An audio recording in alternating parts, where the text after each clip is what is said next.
belanja pemerintah akan terus dipusatkan dengan situasi dan tekanan yang muncul untuk semaksimal mungkin memberi manfaat pada masyarakat. Kami terus akan menyampaikan belanja yang langsung dinikmati manfaatnya oleh masyarakat. Dari mulai perlinsos seperti program PKH, kita sudah mencairkan 14,2 triliun untuk 10 juta kelompok penerima manfaat.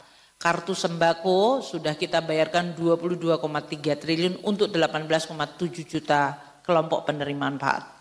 Untuk program pendidikan dari program Indonesia Pintar, ini artinya 9,5 juta siswa mendapatkan beasiswa 7,1 triliun. Program Kartu Indonesia Kuliah 813,7 ribu mahasiswa mendapatkan beasiswa 6,7 triliun. Biaya operasi sekolah baik yang pendidikan di bawah Kementerian Agama maupun di bawah Kementerian Pendidikan yaitu melalui pemerintah daerah. Untuk Kementerian Agama 5,2 triliun dengan jumlah siswa 4,6 juta. Kemudian biaya operasi untuk perguruan tinggi 875 miliar. Kita juga memberikan bantuan untuk jaminan kesehatan negara untuk 96,7 juta peserta yang preminya, PBI-nya kita bayar di BPJS Kesehatan. Sebesar 19,3 triliun sudah kita cairkan.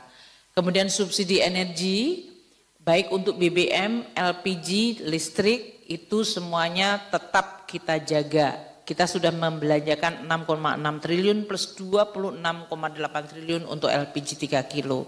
Dan juga bantuan, termasuk bantuan beras, alat pertanian, subsidi pupuk, dan bantuan UMKM dalam bentuk subsidi bunga untuk 2 juta debitur. Ini semuanya dengan total 640,9 triliun hingga akhir Mei sudah kita cairkan pada tahun 2024. Nah, tekanan global yang akan terus kita waspadai harus kita kelola. Selain kita harus menjaga stabilitas, kita juga perlu untuk terus melindungi daya beli masyarakat, namun pada saat yang sama APBN atau fiskal harus tetap dijaga kesinambungan dan kesehatannya. Jadi sambil kita menjadi shock absorber, melindungi masyarakat dan terus menjaga momentum ekonomi, APBN-nya sendiri harus tetap dijaga kesinambungan dan kesehatannya. Karena ini akan menjadi sumber confidence terhadap pelaksanaan pemerintahan. Oleh karena itu, di dalam pelaksanaan APBN 2024 kita melakukan berbagai langkah tadi. Selain untuk melindungi masyarakat melalui shock absorber, kita juga menjaga disiplin APBN 2024. Dalam hal ini disiplin belanja kita lakukan. Kita melakukan automatic adjustment, itu adalah untuk overall adjustment terhadap keseluruhan belanja pemerintah. Kita juga mengendalikan penarikan pinjaman luar negeri dan pinjaman dalam negeri, mengurangi penerbitan surat berharga negara. Kenapa kita pada saat tekanan ini bisa mengurangi penerbitan SBN? Karena kita punya silpa tahun sebelumnya. Tahun ini kita menarik 200 triliun silpa untuk pembiayaan sehingga surat berharga negara kita bisa dijaga volume issuance-nya. Ini yang menyebabkan kenaikan yield kita masih tetap terjaga relatif baik. Dan kita dalam hal ini akan terus melakukan kalibrasi burden sharing terhadap pemerintah daerah melalui transfer keuangan dan dana desa. APBN 2024 tetap dijaga defisitnya di bawah 3%. Dan ini adalah komitmen yang sama dan kami sudah menyampaikan juga kepada Presiden terpilih Bapak Prabowo dan beliau juga memberikan assurance atau keyakinan arahan bahwa beliau komit terhadap defisit di bawah 3%. Oleh karena itu kami memulai sekarang dengan penyusunan RAPBN 2025. Kami ingin sampaikan kepada teman-teman wartawan siklus pembahasan RAPBN 2025 yang disiapkan oleh pemerintah sekarang untuk pemerintahan terpilih pada tahun 2025 yang akan datang. Oleh karena itu APBN transisi memang harus terus dikomunikasikan, dikoordinasikan, disinkronkan antara pemerintah saat ini yang menyusunnya dengan pemerintah yang akan menjalankan, yaitu Presiden terpilih dan Wapres terpilih Presiden Pak Prabowo dan Gibran. Ini yang kami terus lakukan. Komunikasi kami di internal pemerintah hari ini di bawah Presiden Jokowi melalui sidang kabinet, menyampaikan postur Kem PPKF, kita komunikasikan dengan tim gugus tugas dalam hal ini yang sudah disampaikan oleh Presiden terpilih Pak Prabowo, yaitu Mas Tommy dan timnya di bawah kemarin Pak Sufmi Dasko. Ini kita terus koordinasikan. Nah, di dalam timeline atau lini masanya APBN 2025 saat ini kita ada di tanggal 24 Juni. Kami telah membahas kebijakan ekonomi makro dan pokok-pokok kebijakan fiskal 2025. Itu dimulai dengan pembahasan asumsi makro untuk tahun 2025 dan postur RAPBN 2025 masih dalam range. Nah, sampai dengan minggu lalu, Panja Badan Anggaran sudah menyepakati mengenai range dari fiskal postur 2025 yang nanti saya akan sampaikan. Minggu ini masih akan ada panja belanja dan kemudian tanggal 4 Juli saya Menteri Keuangan bersama dengan Menteri Bappenas dan Gubernur Bank Indonesia akan rapat Badan Anggaran untuk pengesahan laporan panja. Ini 4 Juli.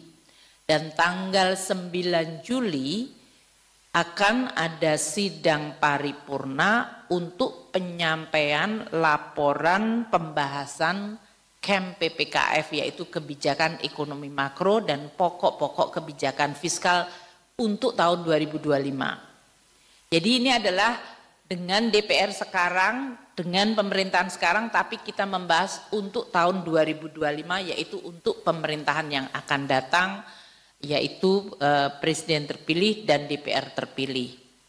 Kami juga akan menyampaikan ke DPR laporan semester 1 dari pelaksanaan APBN 2024 pada tanggal 5 Juni yang akan dibahas dengan Badan Anggaran antara tanggal 8 hingga tanggal 10 untuk dilakukan assessment mengenai pelaksanaan APBN 2024 dan proyeksi akhir tahun.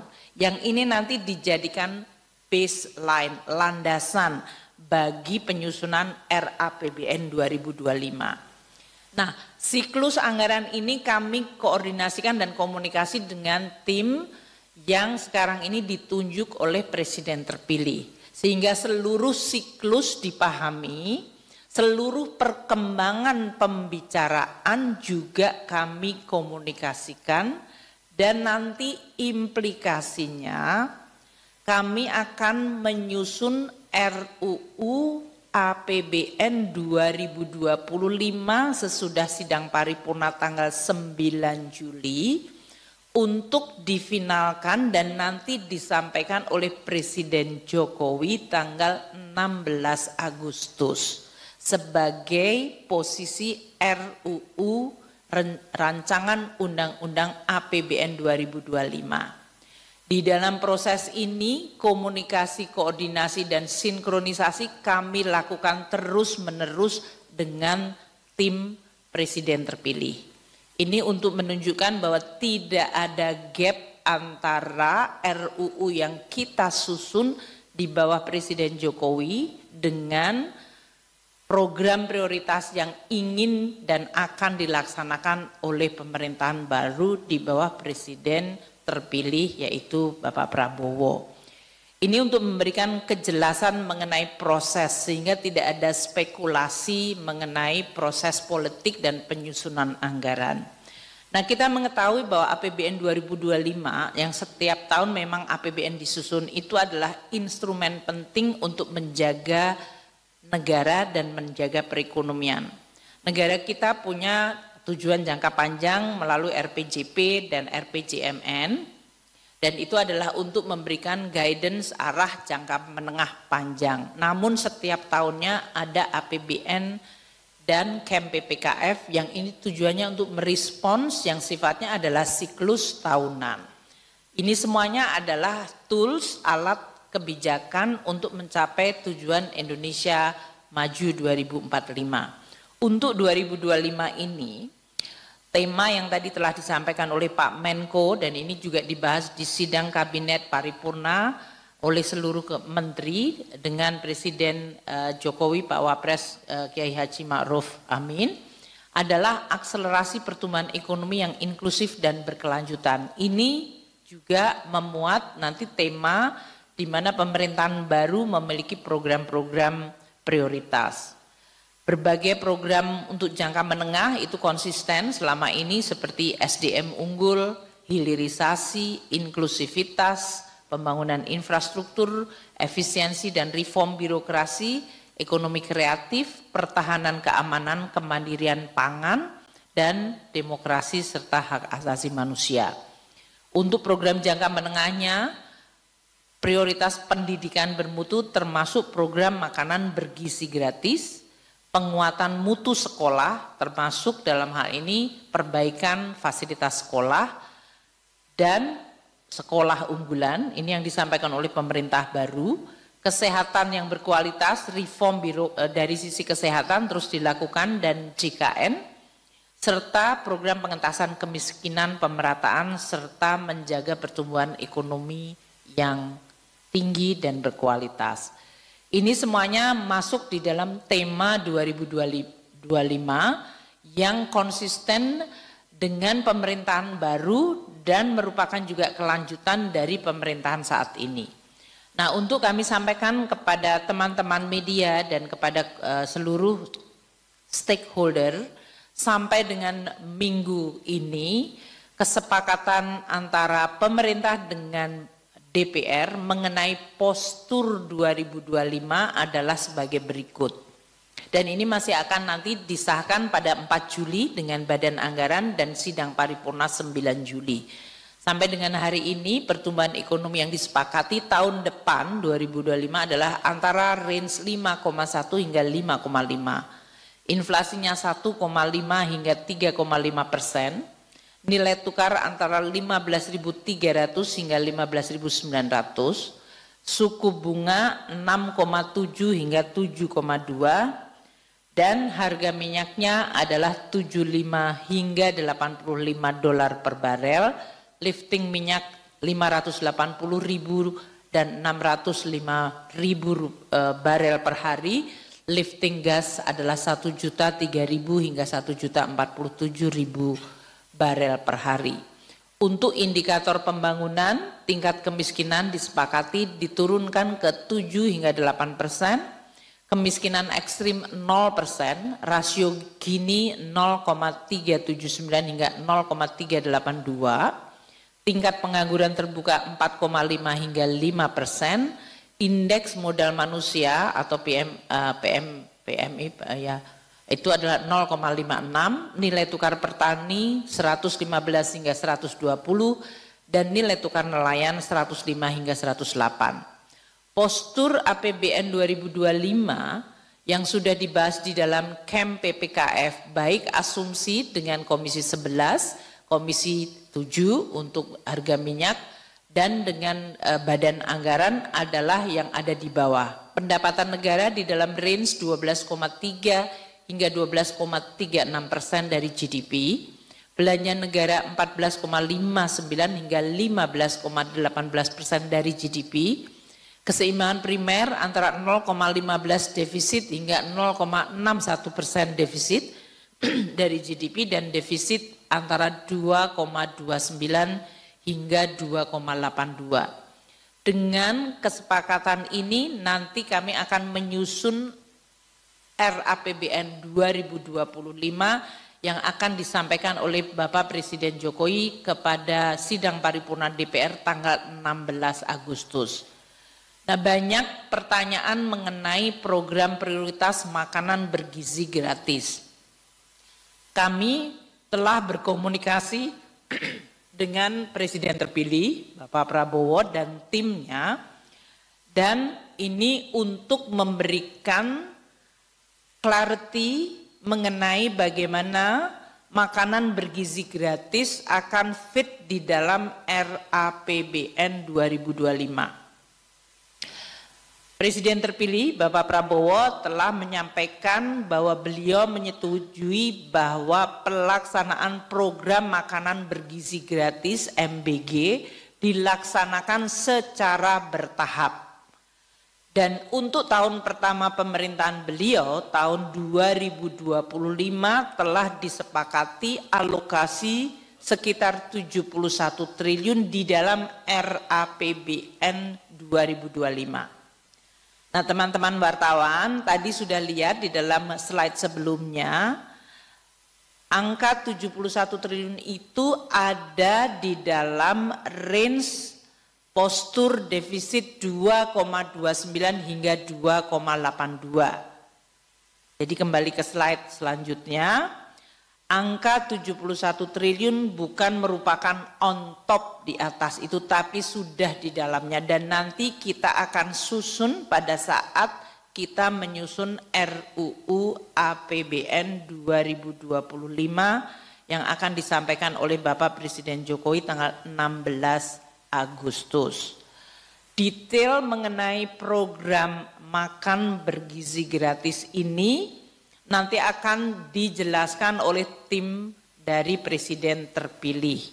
Namun untuk postur APBN sudah kita masukkan dan sudah disepakati oleh Bapak Presiden terpilih, yaitu dimulai bertahap dengan anggaran awal 71 triliun.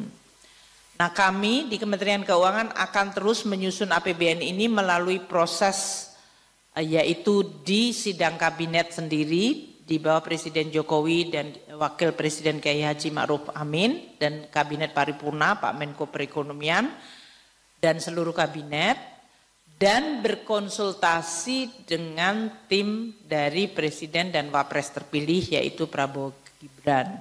Ini semuanya dilakukan mengikuti siklus APBN yang diatur dalam Undang-Undang Keuangan Negara dan akan dibahas secara transparan dengan DPR untuk mendapatkan persetujuan Undang-Undang APBN. Mungkin itu yang ingin sampaikan. Saya tegaskan kembali bahwa APBN dikelola secara hati-hati dan tetap menjadi instrumen yang dijaga sustainabilitasnya dan kesehatannya, karena ini adalah instrumen penting yang akan menjadi andalan bagi pemerintah, baik pemerintah hari ini maupun pemerintah yang akan datang. Dan selama ini komunikasi kami berjalan dengan baik untuk tetap memiliki komitmen terhadap pengelolaan fiskal yang prudent, hati-hati, dan tetap sehat serta sustainable. Demikian dari saya, kami serahkan kembali kepada Pak Menko. Terima kasih Bu Menteri Keuangan. Selanjutnya kami persilahkan Pak Tommy Jiwandono. Terima kasih Pak Menko. Yang terhormat Bapak Menko Perekonomian, yang terhormat Ibu Menteri Keuangan, Ibu dan Bapak sekalian, rekan-rekan wartawan yang saya hormati,